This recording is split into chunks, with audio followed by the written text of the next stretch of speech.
Ya. Dan lanjut kita bersyukur bahwa majelis hakim membangun fakta-fakta hukum yang diunggah di persidangan berdasarkan keterangan saksi, keterangan ahli, serta juga alat bukti yang kita sajikan. Sedemikian rupa untuk membuktikan bahwa Pak Tony tidak terbukti serasa meyakinkan melakukan dugaan tindak pidana yang seperti itu, sehingga tadi sudah kita dengarkan bersama-sama majelis hakim memberikan pertimbangan hukumnya sesuai dengan fakta. Pertama, tidak ada namanya Pak Tony yang menyuruh atau menginstruksikan sesuatu atau mengekang sesuatu untuk menempatkan satu keterangan yang dimana juga dipalsukan.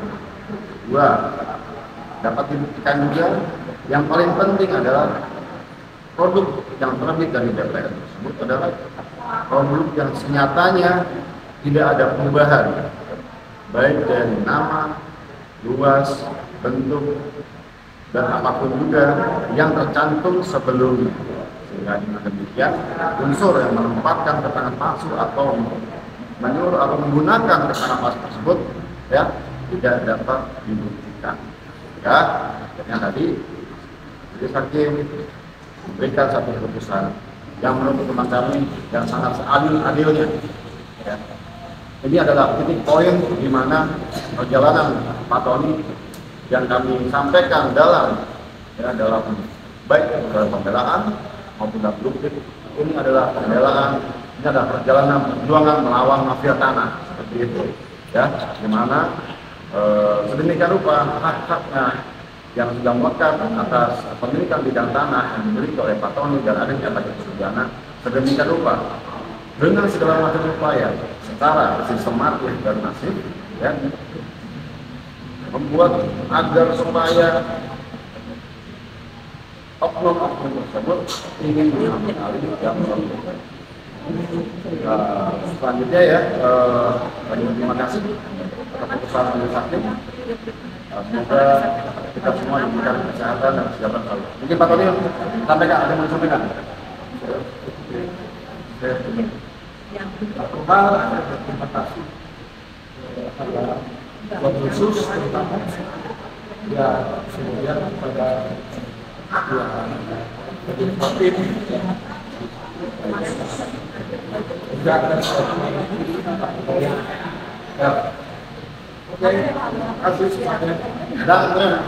upaya hukum pasca putusan apa Pak? Bagaimana Pak?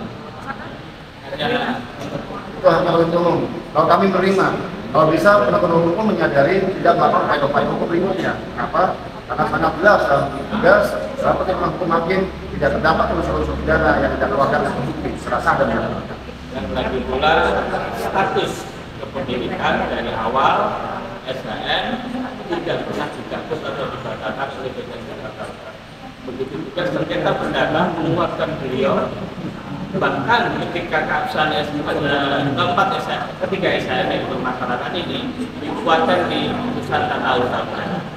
Jadi bagaimana pertimbangan majelis hakim, berita apapun yang terjadi dalam berita acara kemudian menjadi produk hukum bernama SHM itu adalah hak jasa dari kewenangan DPR tidak bisa dibebankan kepada Pak Tony selaku pemohon pengerjaan laporan dengan adanya laporan yang beliau laporkan saksi.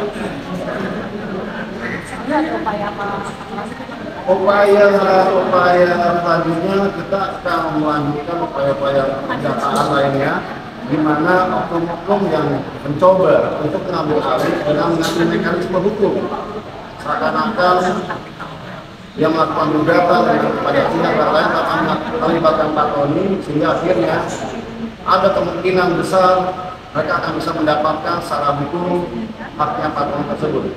Akan tapi kita sedang memperjuangkan, kemarin juga kita dapat hari ini saya mendengar kabar baik bahwa ada juga upaya-upaya pidana yang diajukan oleh Pak Tony gugur karena tidak terbukti. Semoga kedepannya Pak Tony bisa mempertahankan hak-haknya sedemikian rupa dari upaya-upaya oknum mafia tanah. Terima kasih.